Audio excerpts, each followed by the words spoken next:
Coach Vitello talked about you having your tonsils taken out. What has that process been like, and how do you feel now that that's been taken care of? I feel like a new man, honestly. One of the big reasons I got my tonsils out, I actually had a crooked nose as well. So they went in there and they fixed my nose and took my tonsils out, and it was causing me some sleep issues. So now that I got those taken care of, I feel like a new man, have a lot of energy. So it feels good. It's tough not being out there and practicing with the guys, but it's part of it. And, I've talked with Coach V and Coach A, and we think that was the right decision. And, we're just going to ease our way back into it. And I'm excited to get back out there. As a quick follow up, what does your routine look like during fall ball? Mine personally or the teams? Yours personally, since you can't really get out there on the mound yet and go head on full steam. What's your practice look like, I guess? My practice, besides being out there on the field, is a lot like the other guys. I still go in there and I work out with Q. I get a lot of stretching and mobility done. I spend a lot of time in the video room as well, looking at successful pitchers in the SEC and what they do, and, how I can use their success to benefit myself. And I just try to help out the younger guys a lot. I know it's new to them. And I remember my first year last year, I was a little bit nervous, but, it's definitely a lot different now with COVID and everything. So I just try to help the new guys out too, and try to pick Coach A's brain because he's a pretty smart guy. He's been around a while. So just try to benefit or get some kind of benefit out of not being able to throw. Joseph? Yeah, you came in last year, and before the season ended, you were pretty dominant by the look of your stat line. How are you going to bring that dominance over into this next season, especially with not being able to start fall ball with the rest of the team? I think the biggest thing is staying within yourself, just knowing what you can do and not try to do too much. When we go out there and, if I'm on the mound, it's pretty easy to get up there and throw strikes and compete with the defense we have, especially with the offense we have as well. So it takes a lot of pressure off when you can score a lot of runs and defense is going to make plays behind you.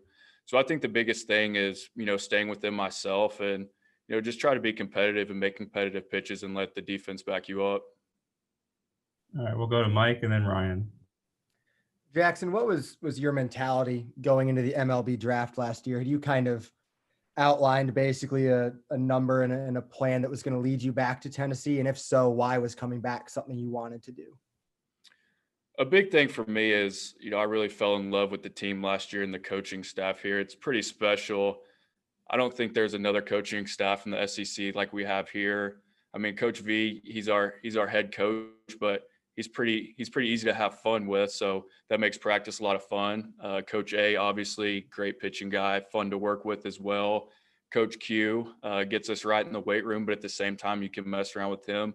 So it's a really fun coaching staff. And last year we were a pretty tight knit team. So, it's not like we're teammates anymore. We're brothers. So I wanted to come back and spend another year with these guys. And, I didn't get to play in the SEC, and that's something I really wanted to do. So that was a big deal for me. And I was lucky enough to be in a situation where I could come back to school and enjoy being here.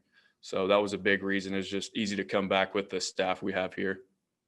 And you said you have spent some time in film study looking at some dominant SEC pitchers. Who are some of the guys you've focused on studying, and what are some of the things you've learned from that study? A big thing for me is just getting that fourth pitch, that changeup going. So I watched a lot of Jackson Kowar from Florida a few years back.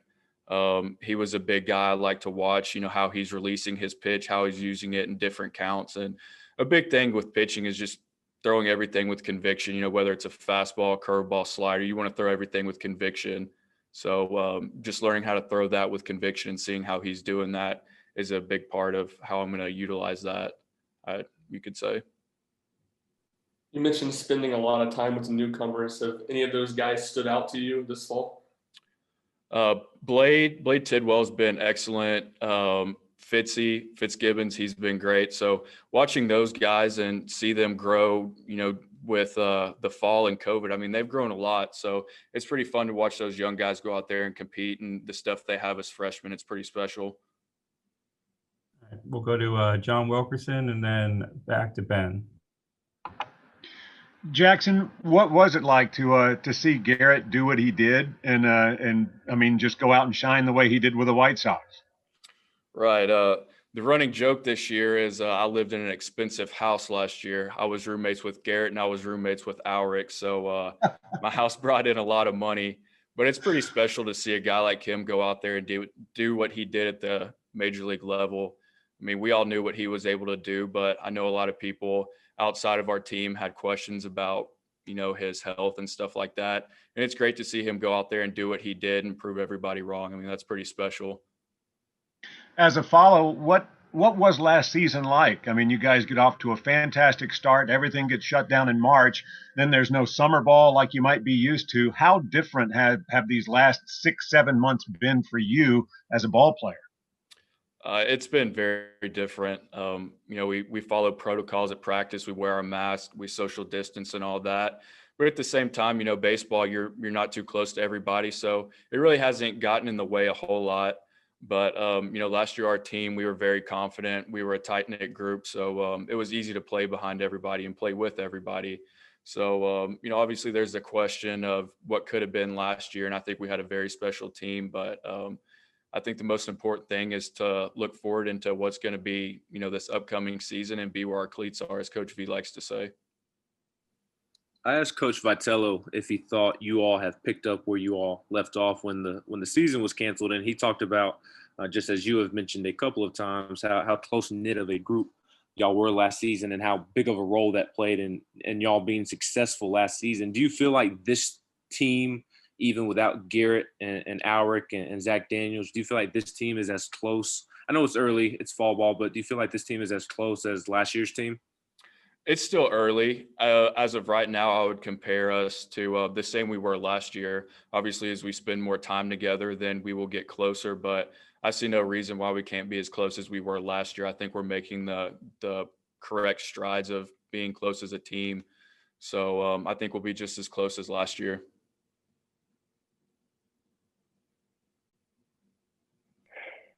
Yeah, so Coach Vitello mentioned that, there's some missing pieces in that rotation and that some guys are going to have to step up to fill those roles.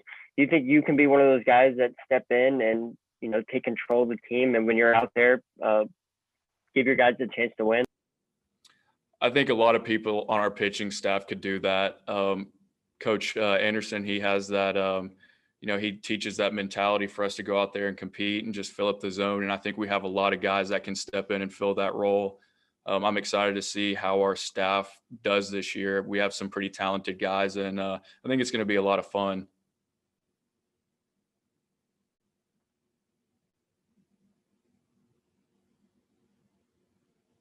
Any more questions for Jackson?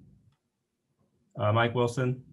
Yeah, just curious, who are your roommates now, and do they know they're about to be really rich as well?